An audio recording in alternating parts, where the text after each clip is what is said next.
Let us start. Sum number 9, which is on page number 14. क्या लिखा है? Two numbers are selected at random from the first 5 natural numbers. So पहले 5 natural numbers में से मुझे 2 number select करने हैं, मतलब टोटल 10 आउटकम होंगे मेरे देखने जाओ तो, ठीक है। तो चलो पहले हम सारे आउटकम्स लिख लेते हैं। सो बोलो 1 2 1 3 1 4 एंड 1 5। तो 1 के साथ सबकी पेयरिंग हो गई। अब पकड़ो 2 को। सो 2 3 2 4 2 5। फिर पकड़ो 3 को। सो 3 4 3 5 और लास्ट में 4 5। तो ऐसे मिला के 10 आउटकम हुए हमारे, ठीक है। इसमें ध्यान रखना 1 2 और 2 1 सेम ही हुआ। Okay, now the sum of the two selected numbers is at least 6 is denoted by event A. So बोलो बेटा, what is A? Event that.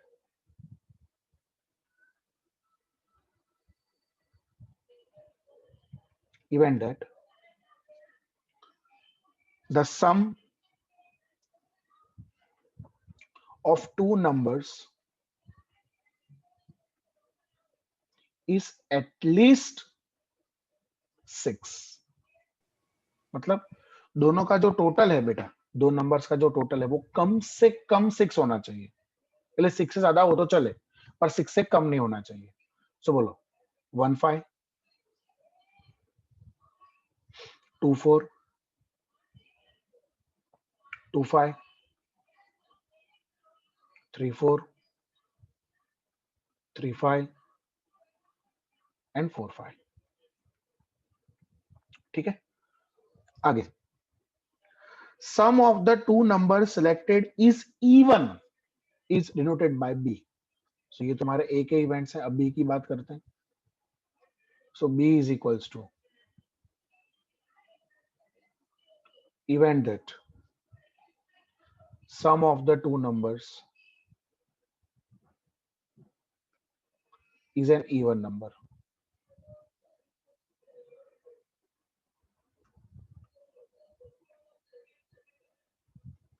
मतलब दोनों का जो टोटल है वो एक इवन नंबर होना चाहिए। तो देखो 1 2, तो 1 और 2 का टोटल 3 है, लेकिन 3 कौन सा नंबर है? ऑड। फिर 1 3 इवन, 1 4 ऑड, क्योंकि 1 और 4 का टोटल 5 होता है। 1 5 એટલે 1 और 5 का टोटल 6, એટલે वो इवन नंबर हुआ। सो 1 5। फिर 2 3 तो टोटल 5, वो ऑड नंबर होता है।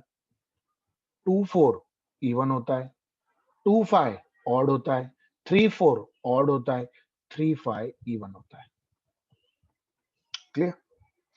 Then write the set showing the following events and answer the given questions. सबसे पहला है U, सो वो अपना आ गया। दूसरा है A, वो भी हमें मिल गया। तीसरा है B, वो भी हमें मिल गया। अब सब लोग ध्यान देना भाई, 1 बाय 1। चौथा A यूनियन B। बोलो बेटा A यूनियन B मतलब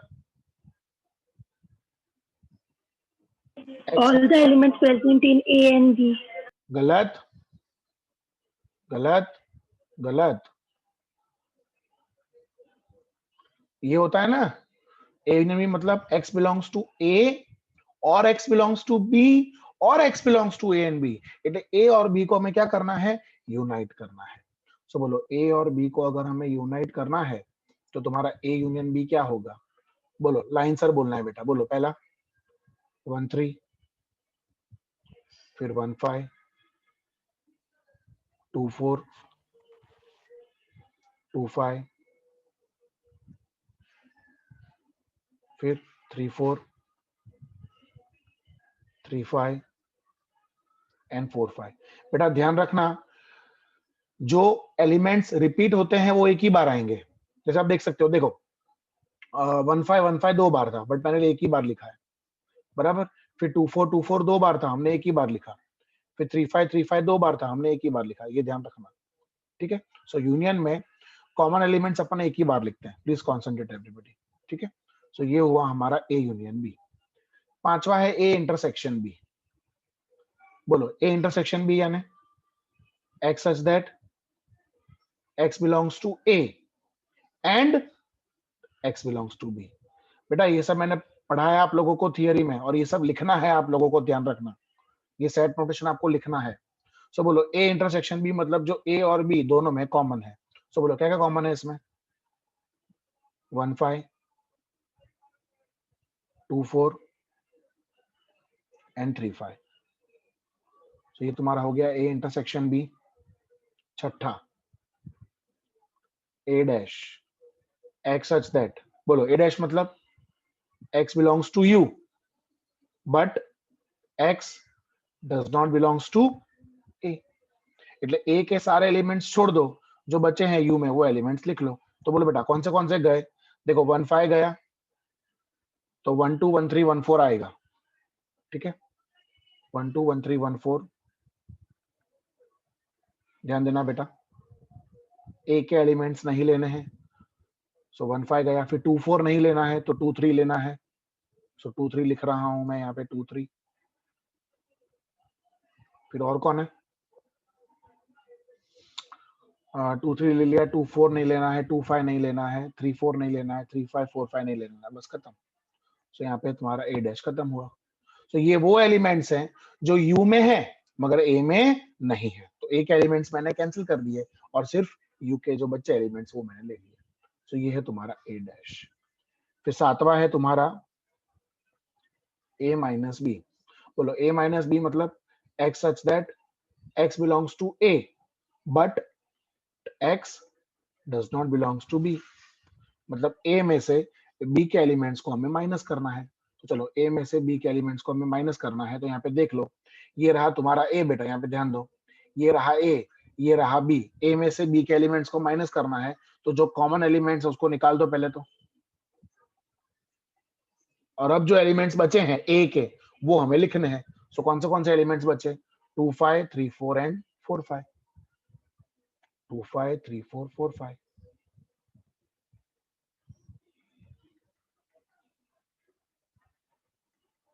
दैट्स इट। उसके बाद मुझे पूछा है आठवां ए डैश इंटरसेक्शन बी।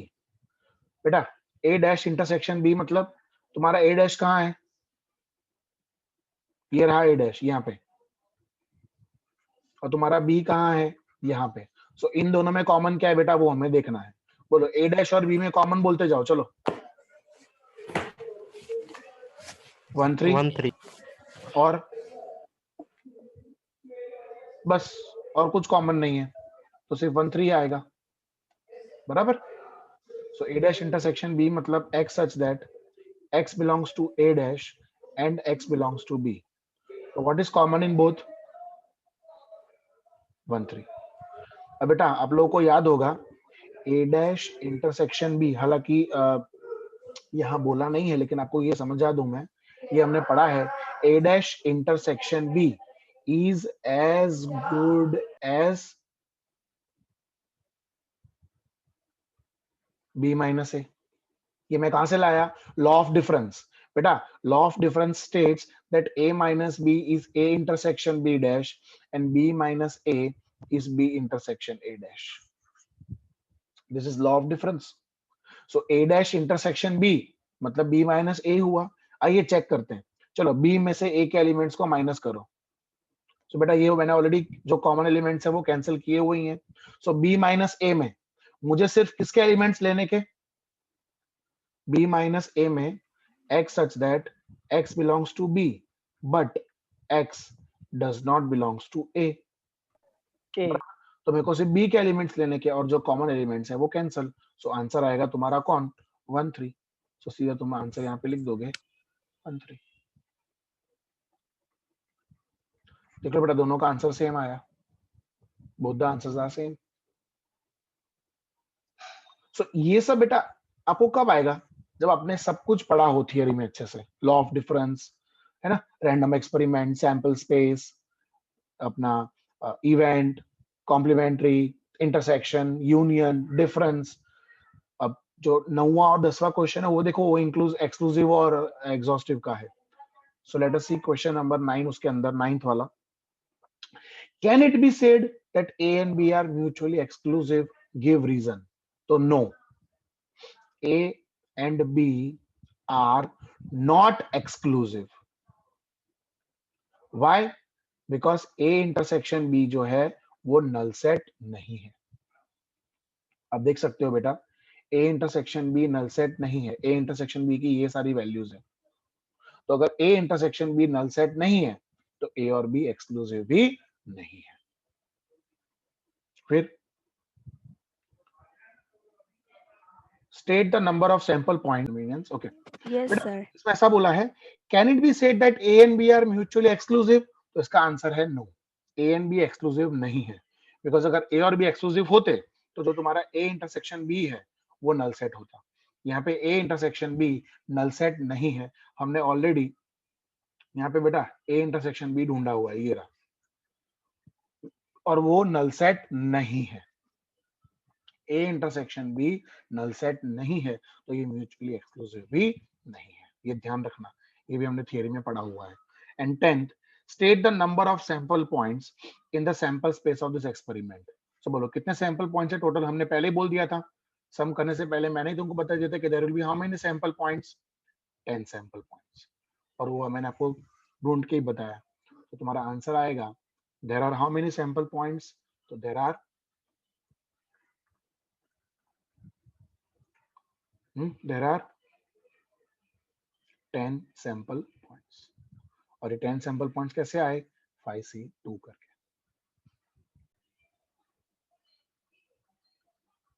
सम नंबर 10 क्या लिखा है, 3 female employees and 2 male employees are working in an office. तो टोटल 5 एम्प्लॉइज हैं, उसमें से 3 फीमेल है और 2 मेल है. One employee is selected at random, okay, from the office for training.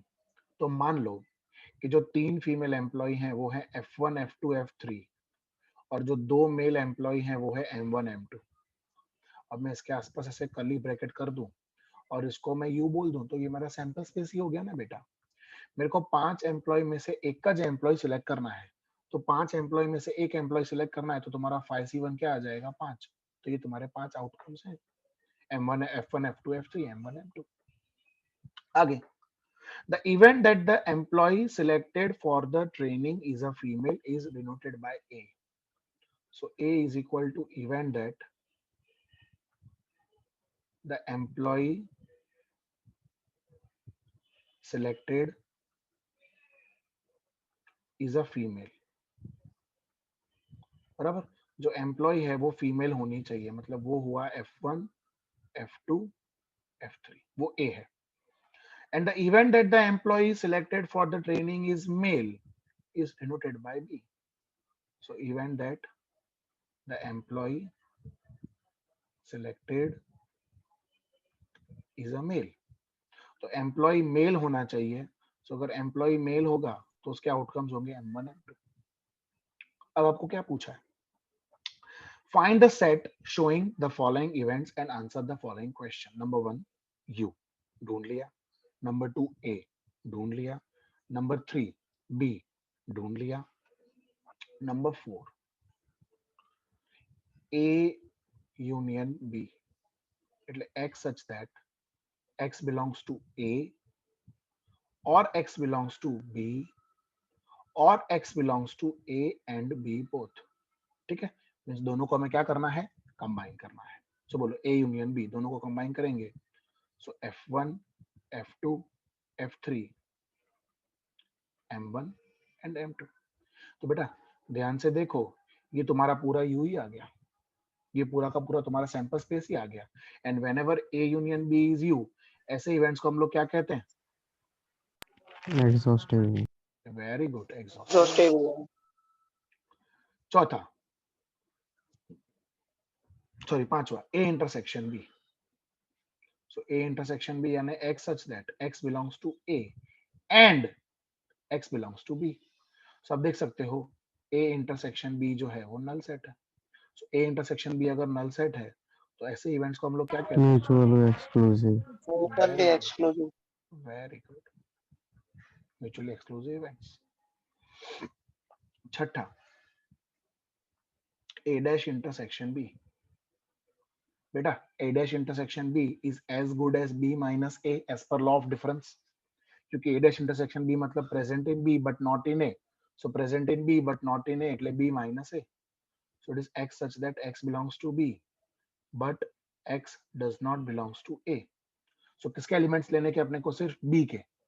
so b के एलिमेंट्स कौन है? m1 और m2, और दोनों में जो कॉमन है वो तो कैंसिल कर दो, पर दोनों में कुछ कॉमन है ही नहीं, तो सारे के सारे किसके एलिमेंट्स आएंगे? b के। so b के एलिमेंट्स कौन है हमारे? m1 and m2। सातवां, can it be said a and b are mutually exclusive? Yes। what is the reason?